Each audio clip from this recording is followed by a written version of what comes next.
اسلام میں اہل اسلام کو ایک بہت بڑا طعنہ یہ دیا جاتا ہے کہ مسلمانوں کا قرآن ان کی مذہبی کتاب شاعرانہ رنگ رکھتی ہے۔ اس کے اندر وہ ردیف اور قافیے نظر آتے ہیں جو اشعار میں نظر آتے ہیں۔ آپ تاجر لوگ ہیں، آپ ہو سکتا ہے ان باتوں سے ذرا دور ہوں، لیکن عموماً ایسا ہوتا ہے کہ جو شعر و شاعری ہے اس میں وزن کے مطابق بات کی جاتی ہے۔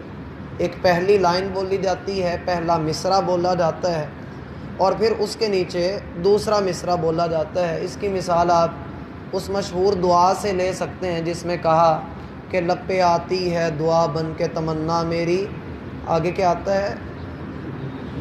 زندگی شمع کی صورت ہو خدایا میری۔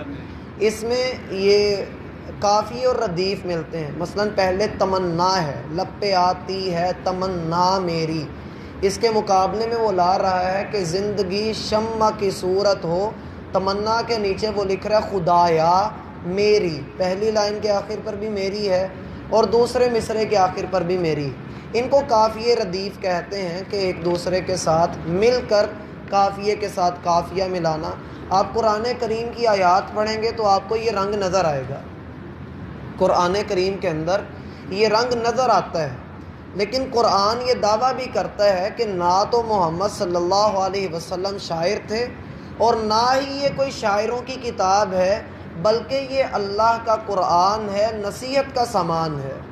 اصل میں مشرکین مکہ کا یہ عقیدہ تھا، ان کے ہاں آج بھی شاعرانہ کلام پایا جاتا ہے اور شعر و شاعری سے وہ آپس میں ایک دوسرے کے ساتھ لڑائی تک کر لیا کرتے تھے۔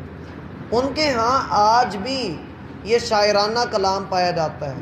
اللہ کے رسول صلی اللہ علیہ وسلم نے جب لوگوں کو اس دین کی طرف دعوت دی تو آپ پر جو بڑے الزامات لگے ان میں سے ایک الزام یہ بھی تھا کہ محمد صلی اللہ علیہ وسلم شعر بولتا ہے، شاعرانہ گفتگو کرتا ہے۔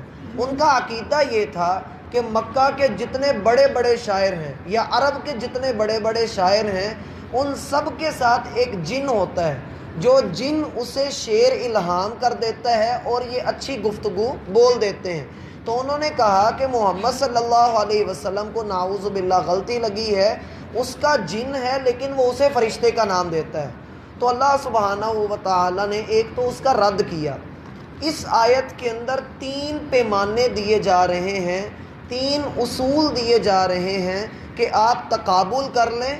اگر تو محمد صلی اللہ علیہ وسلم اور دوسرے شاعر حضرات ایک دوسرے سے میچ کر جاتے ہیں اپنی حرکتوں میں، اپنی عادتوں میں، اپنی زندگی کے مقصد میں، تو پھر تو آپ کہو کہ محمد صلی اللہ علیہ وسلم بھی شاعر ہیں۔ اور اگر آپ دیکھتے ہو کہ نہیں، محمد صلی اللہ علیہ وسلم کی اور عام آدمی، عام شاعر کی زندگی میں زمین و آسمان کا فرق ہے، تو پھر آپ کو ماننا پڑے گا کہ شاعر اور ہوتا ہے اور نبی اور ہوتا ہے۔ رہا یہ سوال کہ کلام کے اندر قافیے اور ردیف کا مل جانا، مثلا یہ اللہ فرماتے ہیں الرحمن علم القرآن خلق الانسان علمہ البیان، یہ ایک ہی وزن پر سارے آ رہے ہیں۔ الشمس والقمر بحسبان والنجم والشجر یسجدان، یہ سارے کے سارے ایک وزن پر لائے جا رہے ہیں۔ ان کا مقصد کیا ہے؟ یاد رہے، شعر کہنا یہ کوئی گناہ کا کام نہیں ہے۔ شعر کہنا کوئی گناہ کا کام نہیں ہے، یہ ایک سٹیٹمنٹ ہے، لیکن اس کے اندر گہرائی ہے، اس کے اندر سوچنا ہے کہ کون سے شعر کہنا گناہ نہیں۔ وہ شعر جو اللہ کی توحید کو شو کریں، وہ شعر جو دین کی خدمت کے لیے استعمال کیے جائیں، وہ شعر جو دین کے لیے بولے جائیں، وہ شعر جس میں ادب کی بات ہو، وہ شعر کہنا گناہ نہیں ہے۔ لیکن وہ اشعار جن میں لچر پن ہو، یاوہ گوئی ہو، صرف محبوب کا وصل ملنا جو ہے وہ مقصد ہو، ایسے اشعار کو شریعت اسلامیہ یہ کہتی ہے، یہ کہنے والا اگر نہ کہے، اس کا پیٹ پیپ سے بھر جائے تو یہ زیادہ بہتر ہے بجائے یہ کہ وہ اپنی زبان سے شعر کہے۔ اور ہمارے ہاں جتنے شعراء ہیں ان میں سے اکثریت ایسوں کی ہے جو صرف اور صرف محب اور محبوب کی بات کرتے ہیں، عاشق اور معشوق کی بات کرتے ہیں، اس کے علاوہ ان کو اور کچھ نہیں آتا ہے۔ تو شاعری کی 3 کسوٹیاں میں آپ کے سامنے رکھتا ہوں، 3 اصول آپ کے سامنے رکھتا ہوں کہ جن کے بعد ہم یہ جان سکیں گے کہ محمد صلی اللہ علیہ وسلم شاعر تھے یا نہیں تھے۔ پہلا اصول یہ ہوتا ہے کہ دیکھا جائے کہ کیا شاعرانہ کلام کا کوئی سر پیر موجود ہے یا نہیں ہے۔ مثلاً یہ دیکھا جائے کہ قرآن کا کوئی مقصد ہے یا نہیں ہے، دوسری طرف جو شاعرانہ کلام ہے اس کا بھی کوئی مقصد ہے یا نہیں ہے۔ آپ قرآن کا ایک ایک حرف اٹھا کر دیکھیں، یہ زندگی کے ہر معاملے میں آپ کی رہنمائی کرتا ہے، اس میں کوئی گندی بات موجود نہیں ہے، یہ آپ کے ایک ایک لمحے کے اندر آپ کو ایک ایک طرح سے زندگی کے ہر موڑ پر آپ کی رہنمائی کرتا ہے۔ گویا کہ اس میں آپ کی ہر غلطی کا حل بھی موجود ہے، آپ کی مشکلات کی آسانی بھی موجود ہے، آپ کی خوشیوں کے اندر آپ کا کردار کیسا ہونا چاہیے وہ بھی اس کلام کے اندر موجود ہے۔ جبکہ دوسری طرف جو شاعرانہ کلام ہے اس نے ایک مصرع اچھا بولا تو دوسرے میں انتہائی گندی بات کر گیا، اگر اس نے ایک بات اچھی کر دی تو اس کے باقی کلام کے اندر نقص واقع ہو گیا، اس کے کلام کا کوئی رخ نہیں ہے، کوئی سر پیر نہیں ہے، بس بیٹھا غزل بول دی، بیٹھا شعر لکھ دیا۔ اس کا مقصد یہ ہے کہ لوگوں کو صرف وہ واہ واہ نہیں کروائے اور بلے بلے کروائے، جبکہ قرآن ایک مقصد دیتا ہے، شاعر مقصد نہیں دیتا، قرآن ایک مقصد دیتا ہے۔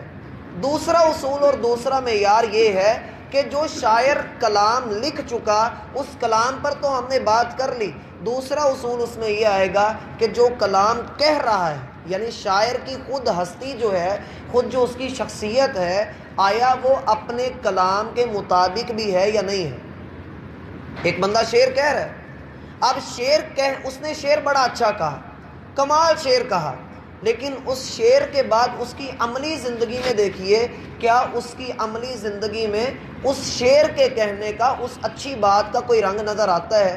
یقیناً وہ نظر نہیں آتا۔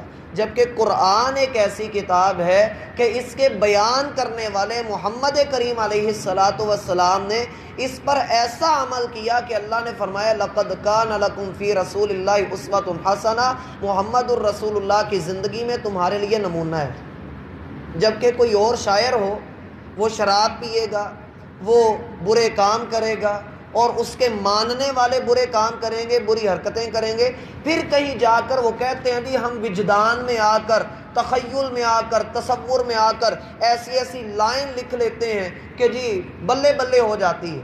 جبکہ قرآن یہ وجدان کی بات نہیں ہے، قرآن حقیقت کے اوپر بات کرتا ہے۔ قرآن جب کسی کے بارے میں سچ بولتا ہے تو سچ اتنا بولتا ہے کہ جتنا اگلا برداشت کر سکے، اور قرآن جب کسی پر تنقید کرتا ہے تو اتنی تنقید کرتا ہے کہ اگلا اپنی اصلاح کرے، اس تنقید کو الٹے معنوں میں نہ لے۔ جبکہ جب کوئی دوسرا بندہ اپنے شاعرانہ کلام میں کسی پر تنقید کرتا ہے تو تاریخ ہمیں یہ بتاتی ہے، رسول اللہ صلی اللہ علیہ وسلم پر کچھ لوگوں نے شعر پڑھے اور انتہائی بدبخت انداز کے اندر انہوں نے اللہ کے رسول کی شان میں گستاخی کی۔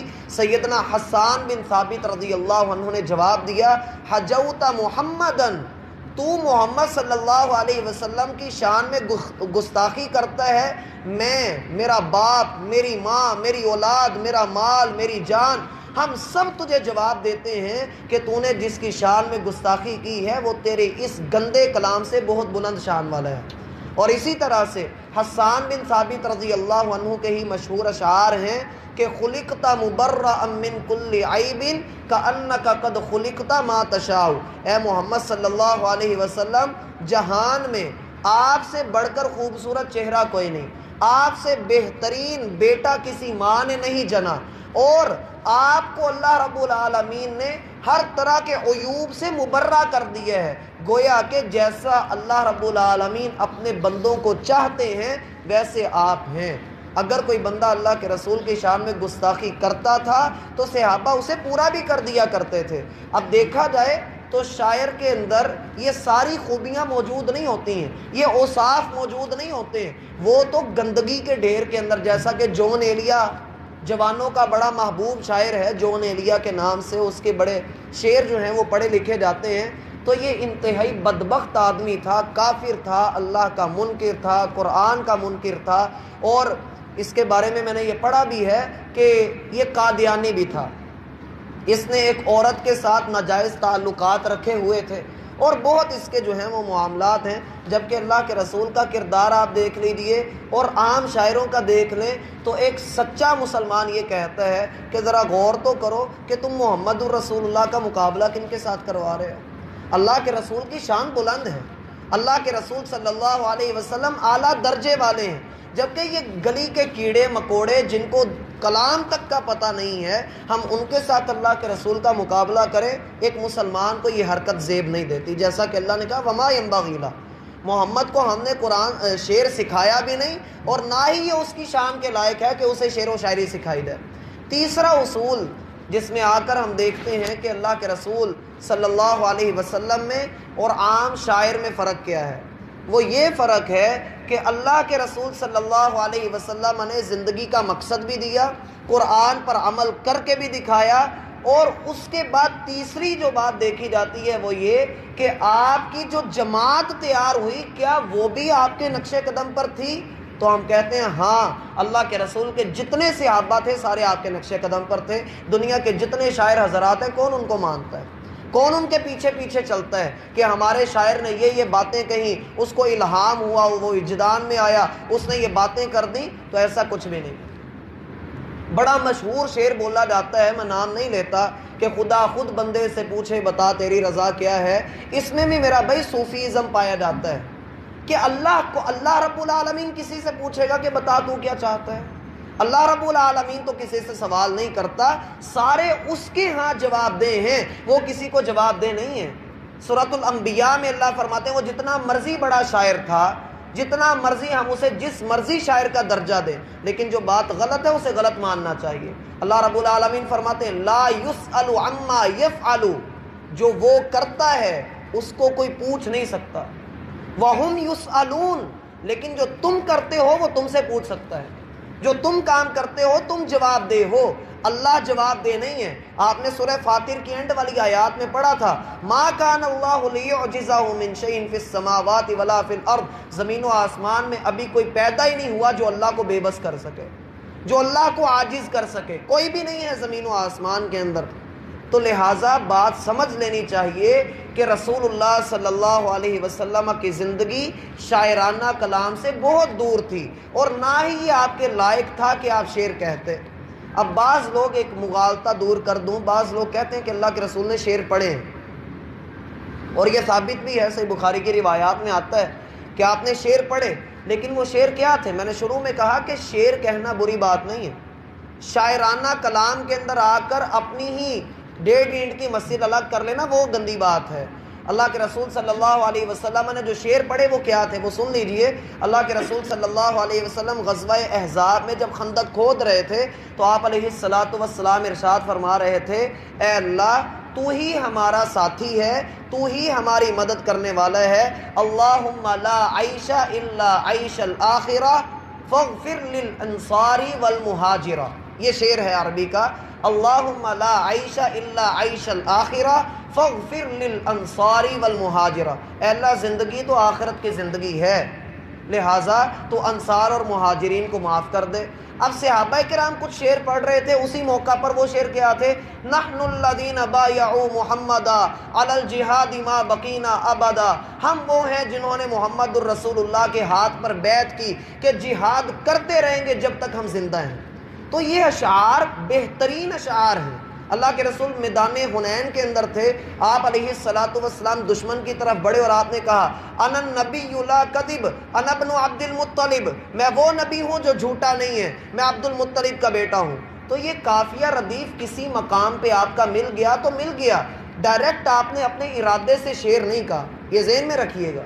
اللہ کے رسول نے اپنی زندگی میں اپنے ارادے سے شعر نہیں کہا، کوئی عبارت ایسی بن گئی تو آپ علیہ الصلاۃ والسلام کی جو ہے وہ زبان سے ایسی نکل گئی تو اسے لوگوں نے شعر کہہ دیا، وگرنہ آپ نے اپنے ارادے سے کوئی شعر نہیں کہا۔ بلکہ بعض روایات میں یہ بھی آتا ہے کہ آپ علیہ الصلاۃ والسلام جب کبھی کوئی شعر پڑھتے تو آپ کی زبان پر وہ اٹک جایا کرتا تھا۔ بلکہ ایک مرتبہ تو ایسا ہوا آپ نے شعر پڑھا، وہ غلط پڑھا گیا، تو صحابہ نے کہا اللہ کے رسول یہ یوں ہے، آپ نے فرمایا مطلب سمجھ میں آ گیا؟ لوگوں نے کہا جی آ گیا۔ کہا پھر کافی، اللہ نے یہ چیز مجھے دی ہی نہیں۔ اور صحابہ کرام کہا کرتے تھے کہ اللہ کے رسول اللہ نے قرآن میں سچ فرمایا، ما علمناہ الشعر وما ينبغی لہ، نہ ہم نے آپ کو شعر سکھایا نہ ہی آپ کی شان کے لائق ہے۔ پھر یہ کیا چیز ہے؟ یہ نصیحت ہے اور قرآن ہے۔ اللہ نے توفیق دی تو اس کی